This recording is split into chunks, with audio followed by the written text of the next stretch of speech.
This isn't a game. You don't play around. You put all that tube on there as fast as possible, and in about 10 minutes you need to be like putting that component in place, putting all of the bolts and hardware in it, because this stuff it dries, especially if it's hot outside. It dries super fast. A lot of the dealer style stuff like your Honda Bond or the Nissan liquid sealant. Okay, so those are just like some very basic fundamentals. Over here you can see some wrenches, and of course these are quality wrenches. Okay, so I got a couple snap-on. So I got a straight, so this is boxed end. I'm sorry, a open end, and this is a boxed end, and we would just typically call this a boxed end wrench if I was asking for it, and then the inference would be that it's open on the other side.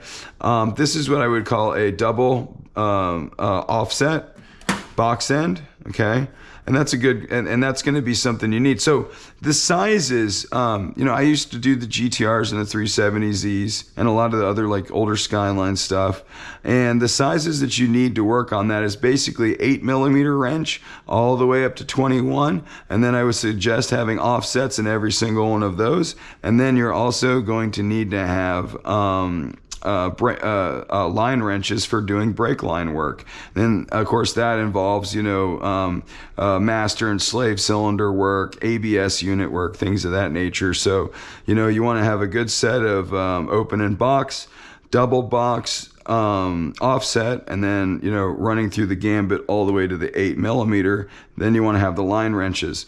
Something that you'll see in my toolbox is aircraft fitting wrenches, AN wrenches, and for my hot rod guys or my drifters, you're going to be very familiar with those, and I'll kind of explore the sizes when we get down in there. So a lot of my tools are modified specifically for my old job and what I did. A lot of it was just twin turbo V6 stuff. So you can see what I do. This is how I do it. Now, just by the way, you're not going to get a warranty on anything like that you modify. But basically what I do is that I know that if there's a wrench that if I slightly modify it, I'm going to be able to get to what I need to access on a regular basis in a much more efficient manner. I'll go for the highest quality wrench that I can purchase, okay? And I can modify it because I know that the metallurgy of that wrench is quality. Now, if we're going to go a little bit further, I'm going to show you the difference between a modified high quality wrench and a low quality. I'm sorry, I don't think Blue Point's considered low quality, but it would be considered a lesser quality. So this is my snap-on wrench, 10mm. Get acquainted with that. That'll be your best friend. You can see that it's been ground slightly in certain ways. Okay. You can see that the open end has serrations for teeth, for grabbing. So now look at this economy wrench and a high quality wrench. Now you know that the one on the left is to get into a lot more smaller confined spaces. It has a longer reach. It's not fat in profile. You know how fat in profile this thing is. I mean, that's a chunky dude. Look at this. I mean, it's like double the thickness. And then look, no serrations. So you get what you're paying for to an extent. And you're like, well, all we have is Matco. Like, all we have is Matco. Just FYI, guys, Matco is the best selling. I would say by volume, it's the best selling tool brand for professionals. And then I'll go even further. Your Matco representative is not worried nor scared about Snap-on. But Snap-on is concerned what Matco's doing. So take that for what it is. So you can see here that, hey, how about this? 14mm, 19mm Matco, 72 tooth count, I believe. I've had these for probably almost 20 years now.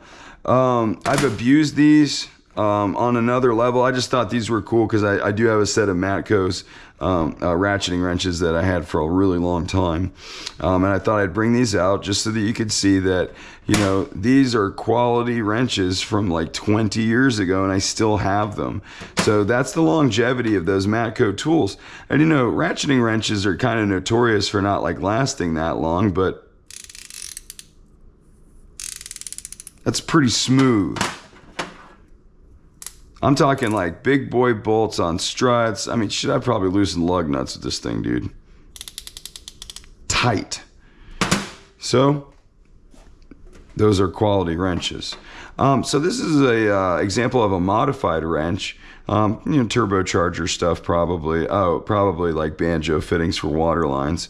But so what I do is if I'm going to buy a lesser quality wrench and I need to weld, so if I need to weld a wrench, I typically won't weld an expensive wrench like that. I'll go to a slightly lesser quality wrench and then I'll hand it off to somebody that can do aerospace level welding. So I'll have them weld this wrench back together for me in the exact shape that I want. And the process of doing this is you would just cut a wrench in a couple places, put the open end or box end where you're trying to go, and then you would just use a Sharpie to kind of mark where the other metal piece would go and have the guy weld it together. I have a lot of these over the years, and like I said, these are specialty tools for working on, the GTRs or what have you. Okay. My engine builders. So a lot of times when we're building engines, we need a way that we can positively lock up the camshafts to make sure that when we're removing the timing chain guides or tensioner components, that at no point will the cam relax. And so essentially that if you're working on like a 4-cam setup, a quad cam V6, V8, one of those camshafts more than likely will be under spring pressure, and it'll have a propensity to advance or retard in a relaxed position. And when it does it, it can move like a pretty decent amount. So I have these special wrenches that are the exact shape of the cam, and they'll fit on there. And these are not going to be conventional sizes. You can see every one of mine are ground in some bizarre way. So let's clear off all this stuff.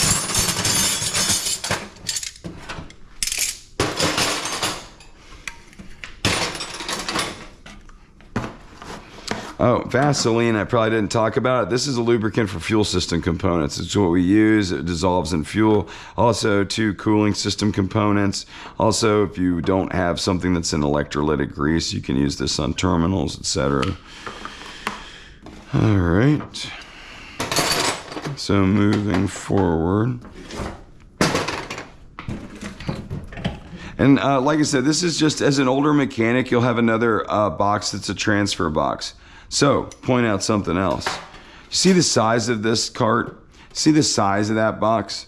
If I unload this and I unload that, I can throw that in the back of my F-150 by myself, no problem. Always be mobile. You don't want to have to, if you quit, let's say that you do the FU and FU to your, your last job or what have you, when you want to leave, you need to leave now. You know what I mean? No matter what the situation, because, at an independent shop, you never know. That guy may try and put leverage on your tools or, take something from you. So you want to make sure that you can say, no, man, we're done here. I'm going to take my stuff and move on. Thank you. And you're going to unload all that stuff onto the ground. You're going to load the box, and then you're going to put that stuff in totes and just put it inside the truck.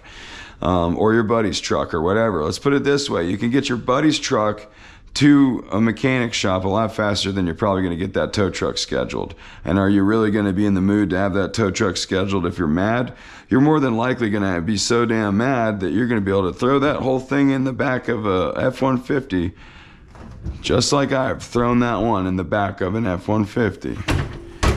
Okay, so looking in here, let's talk about PPE. My younger generation, I do believe you guys are much smarter. You are the hope of the country because, especially my last job, my guys that were in their mid-20s, I saw all of them were always wearing a mask or, earplugs, a lot of full face shield stuff when they're cutting and grinding. So don't be a dummy. You're not proving anything to anyone other than you're just not that smart. So always wear a mask.